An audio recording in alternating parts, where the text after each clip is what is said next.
میرے لیے یہ بہت بڑی بات تھی. ویسے ہندوستان میں یہ کتنے بار ویسے شاعروں سے ملنے کا موقع ملتا ہے. تو ہم انٹرویو میں جانے سے پہلے ہم کہیں کافی پی رہے تھے. میں نے کہا کہ بھائی آپ اپنی زبان سے ویسے مجھے کچھ الفاظ آپ سکھائیے. تو انہوں نے کہا کہ عمر خیام کی ایک رباعی ہے. برخیز بتا بیاز بهر دل ما هر کان به جمالی بیشتر مشکل ما یک کوزه شراب تا به هم نوش کنیم زان پیش که کوزه ها کنه از گل ما. میں نے کہا بس ٹھیک ہے. از بر میں نے اس کو یاد رکھا. حالانکہ مجھے اس زمانے میں فارسی نہیں آتی تھی اور میں انٹرویو میں گیا تھا. تو سواس اور میں اس لیے کیونکہ سواس کے بارے میں مجھے چند الفاظ تو کہنے چاہیے. تو سواس اس زمانے میں عجیب و غریب جگہ تھی. ہمیں انٹرویو میں گیا تھا اور وہاں ویسے شعبے صوتیات سے لوگ بیٹھے تھے ویسے میرے انٹرویو لے رہے تھے. اور ویسے میں سمجھتا ہوں کہ ہمیشہ جھوٹ بول سکتے ہیں, یہ گناہ نہیں ہے. تو آخر ویسے ایک خاتون تھی جو بعد میں مجھے معلوم ہوا کہ وہ ہندوستانی زبانوں تمام ہندوستانی زبانوں پر کام کرتی تھی, صوتیات پر کام کرتی تھی. تم نے مجھ سے انگریزی میں پوچھا کہ کیا آپ کو کوئی ہندوستانی زبان آتی ہے؟ تو میں نے ان سے کہا, اس خاتون سے کہا کہ برخیز بتا بیاز. تم نے کہا کہ آپ کی اردو بہت اچھی ہے. تو بس اس کے بعد میں سوچ رہا کہ ویسے کوئی زیادہ مشکل نہیں ہے. مجھے دوسرے دن مجھے خط ملا کہ انہوں نے مجھے مقرر کیا سواس میں. ویسے میں ویسے اردو میں ویسے ہندوستانی زبانوں کی صوتیات پر میں ویسے لیکچرار بن گیا. تو میں سوچ رہا تھا کہ مجھے سنجیدگی سے ویسے ایک ہندوستانی زبان سیکھنی چاہیے. اور ظاہر ہے کہ ویسے میں نے اردو کو منتخب کیا کیونکہ میرے اکثر دوست بھی اردو میں باتیں کرتے تھے. تو پھر میں سواس میں گیا تھا. اور اگر آپ جیسے یہ رسل صاحب کی سوال عمری سے دوسری چیز آپ دیکھیں کہ ان کی رائے سواس کے بارے میں, جیسے میں نے کہا کہ یہ عجیب و غریب جگہ تھی. ہم اس زمانے میں ایک اساتذہ کے لیے ایک خاص یہ چائے خانہ تھا. چائے خانہ نہیں تھا, سینئر کورٹ روم اس کو کہتے تھے. رسل صاحب ہمیشہ اس سے جھجکتے تھے. عام طور سے وہ جونیئر کامن روم میں جایا کرتے تھے اپنی چائے پینے کے لیے. خیر کوئی بات نہیں. تو میں وہاں جایا کرتا تھا. تو میں سوچ رہا تھا یہاں تو سائنس سے ایک ہی سے چلا, یہاں تو جیسے عربی کے پروفیسر انگریز تو سب انگریز تھے, یہ ترکی کے پروفیسر ہیں اور ویسے وغیرہ وغیرہ. تو کیا تو میں نے غور کیا کہ یہ سب بڑے پروفیسران مستشرقین کہتے ہیں اورینٹلسٹ, جب وہ لوگوں سے باتیں کر رہے تھے وہ ہمیشہ انگریزی میں باتیں کرتے تھے. ایک عربی کے پروفیسر تھے مثال کے طور پر جو کسی کے دو عربوں سے باتیں کر رہے تھے, عربی کے پروفیسر تھے اور وہ انگریزی میں باتیں کر رہے تھے. تو میں اس زمانے میں کافی دلیر تھا, ویسے زیادہ سال ہو تھا.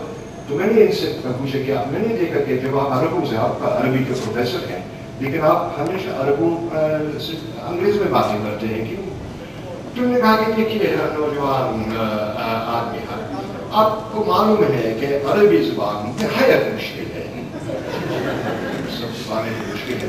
انہوں نے کہا اور ویسے عربی سیکھنا تقریباً ناممکن ہے, انگریزی میں بات کر لیتے ہیں. تو میں سوچ رہا تھا کہ یہاں دنیا میں کروڑوں عرب ہیں جو ویسے فراد عربی میں باتیں کر سکتے ہیں, تو کیا مشکل ہے اس میں؟ أنا بالعربي بتتكلم زي ابن بلد مش مشكلة. تو نے کہا کہ اور آپ کو معلوم ہے کہ جیسے دو چار کی زبان اگر آپ سیکھ لیں آپ ویسے آپ اپنا وقت ضائع کر سکتے ہیں, لیکن آخر آپ یہ کس سے باتیں کریں گے؟ صرف عربوں سے, تو کیا فائدہ؟ اور سورج میں آدمی اس طرح کا ایٹیٹیوڈ تھا وہاں. تو میں بہت مایوس ہو گیا تھا.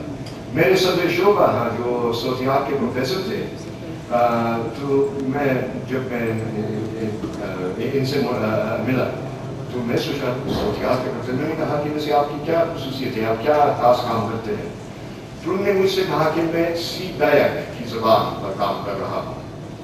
میں نے کہا کہ کون سی زبان ہے سی ڈائک؟ آپ کو معلوم ہے سی ڈائک؟ تو انہوں نے کہا کہ یہ بورنیو کی زبان ہے.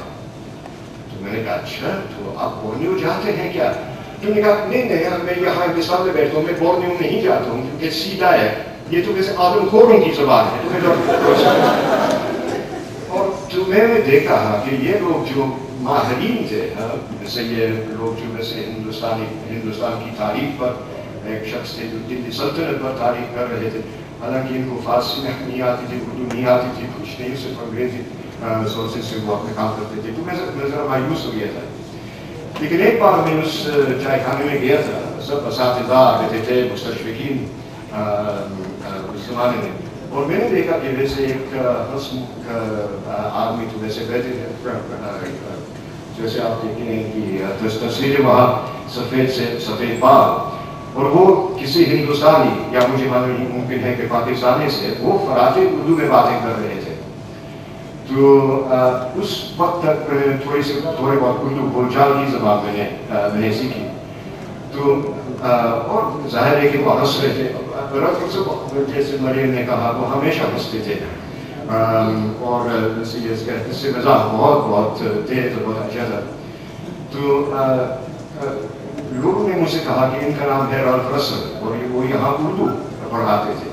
تو میں سمجھتا ہوں کہ یہ تقریباً واحد شخص, واحد انگریز وہاں جو ویسے جو زبان کو پڑھاتے تھے وہ اس میں باتیں کر رہے تھے, اور اچھی طرح سے باتیں کر رہے تھے, پڑھاتے باتیں کر رہے تھے.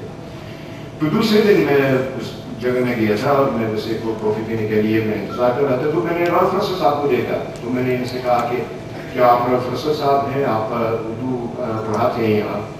تو انہوں نے کہا کہ ہاں, لیکن صرف ایک بات ہے, آپ کو معلوم ہے کہ میں اشتراکی ہوں اور میں منکر ہوں. یہ سب سے پہلے. تو میں سوچ رہا تھا میں کیا کروں, میں غش کروں یا میں واہ واہ کروں یا سبحان اللہ کروں. تو میں نے کہا کہ اچھا یہ جو دلچسپ بات ہے. میں نے کہا کہ اگر ہو سکے, جیسے میں فرما رہی تھی, ان لوگوں کی مدد بہت کرتے تھے.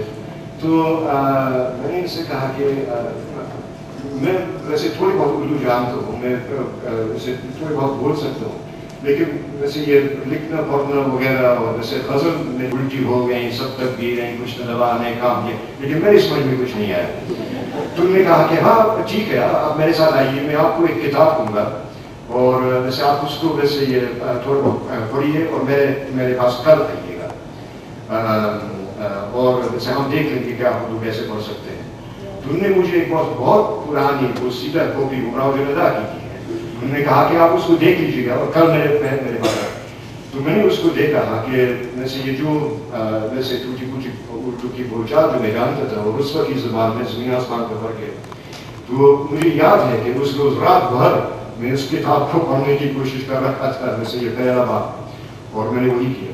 تو دوسرے دن رسل صاحب سے ملاقات ہوئی تھی. تو ویسے میں نے پڑھ کے سنایا. انہوں نے کہا کہ ہاں آپ کی اردو آپ کافی اچھی طرح اردو پڑھتے ہیں. تو انہوں نے کہا کہ لیکن آپ ویسے یہ اس شعبۂ صوتیات میں اپنا وقت کیوں ضائع کر رہے ہیں؟ میں نے کہا کہ ویسے یہ بالکل فضول آدمی ہے, وہ بہت صاف ہوا آدمی ہے رسول صاحب. تو میں نے کہا کہ ہاں میں یہ سوچ رہا تھا. تو انہوں نے کہا کہ ویسے آپ اردو کی طرف کیوں نہیں آتے ہیں؟ تو ویسے یہ میرا خواب و خیال تھا کہ اصل میں اس وقت تک ویسے صوتیات ویسے میرا جی زیادہ نہیں لگا. تو دوسرے سال ہمیں ویسے ان کے شعبے میں منتخب ہوا. اس کو کہتے ہیں شعبہ انڈیا پاکستان اینڈ سیلون. لیکن جب سیلون کا نام بدل گیا, بنگلہ دیش اور پھر بھوٹان آ گیا تھا, اور سکم آ گیا تھا وغیرہ وغیرہ, تو اس کا عنوان ہو گیا تھا ڈپارٹمنٹ آف ساؤتھ ایشیا. تو اردو ایک زبان تھی ہاں اس میں. اور میں سمجھتا ہوں کہ یہ سن 65-66 کا زمانہ تھا. میں سمجھتا ہوں کہ اردو تو شاید سب سے مقبول زبان تھی ہاں, ویسے یہ طالب علموں کی حیثیت سے, یعنی اردو اور ہندی. دوسری زبانیں جیسے یہ تامل, تیلگو, اڑیا, بنگالی, گجراتی وغیرہ پڑھائی جاتی تھی, لیکن اکثر و بیشتر طالب علم اس زمانے میں نے کہا کہ میں یہ پڑھاتا ہوں, اور ہر ہفتے 15 گھنٹے کی پڑھائی ہو دیتے تھے, اس میں کافی طالب علم تھے. تو انہوں نے کہا کہ باقی جو طالب علم ہیں یہاں ان کو آپ پڑھا سکتے ہیں, وہ جیسے یہ کچھ اردو ادب پڑھ رہے ہیں. اور میں حیران ہو گیا تھا, کیونکہ ویسے مجھے معلوم نہیں شاید طالب علم مجھ سے زیادہ جانتے تھے, لیکن میں سمجھتا ہوں کہ پڑھاتے پڑھاتے ویسے آپ بہت کچھ سیکھ سکتے ہیں. تو بس یہ تو میں رسول صاحب کا رفیق کام کر لیا. اصل میں سب سے بڑی خوبی ان میں یہ تھی کہ وہ کبھی نہیں کہتے تھے کہ آپ یہ کریں یہ کریں یہ کریں, انہوں نے مجھ سے کہا کہ جو آپ کرنا چاہتے ہیں تو ویسے آپ کیجیے گا اور دیکھ لیں کہ ویسے کیسے ہوگا، اگر میں مشورہ دے سکتا ہوں تو میں دوں گا ضرور۔ تو وہ ایسے آدمی تھے اور کبھی دخل نہیں دیتے تھے۔ ایک اور شخص آئے تھے انگریز جو میرے رفیق کار رہے، تو ہم دونوں، رسل صاحب نے وہی ایسینشل اردو لکھی، لیکن ویسے یہ کافی طویل کتاب تھی، اس کو پڑھانا ویسے وہ میں سمجھتا ہوں وہ خود پڑھا سکتے تھے لیکن ہمارے بس کی بات نہیں تھی، تو ہم نے جیسے ایک دوسری کتاب لکھی، ہاں جیسے اردو کی طرز کتاب، لیکن انہوں نے کبھی اس پر اعتراض نہیں کیا۔ انہوں نے کہا کہ اچھا اگر آپ اپنے پاس پڑھانا چاہتے ہیں مجھے کوئی اعتراض نہیں ہے۔ رسل صاحب جیسے آپ کو معلوم ہے وہ اپنے سوانح عمری کی پہلی جلد میں لکھتے ہیں کہ عام طور سے اپنی سوانح عمری سے مشہور لوگ لکھتے ہیں، تو میں مشہور نہیں ہوں اور ویسے میں زیادہ اہم نہیں ہوں، اہم تو ضرور ہوں اپنے دوستوں کے لیے، اپنے خاص ویسے نزدیک لوگوں کے لیے، لیکن بس، اور میں مشہور نہیں ہوں، صرف ایسے ایک چھوٹے حلقے میں جو مجھ کو جانتے ہیں، جو تو ظاہر ہے کہ یہاں ہمارے لیے وہ مشہور ہے، لیکن میں سمجھتا ہوں کہ دنیا میں تو ویسے زیادہ شہرت تو نہیں حاصل کی ان کو، لیکن وہ خود ویسے یہ جیسے میں نے کہا صاف گو بہت تھے اور وہ کبھی اس طرح یہ دین نہیں مانتے تھے۔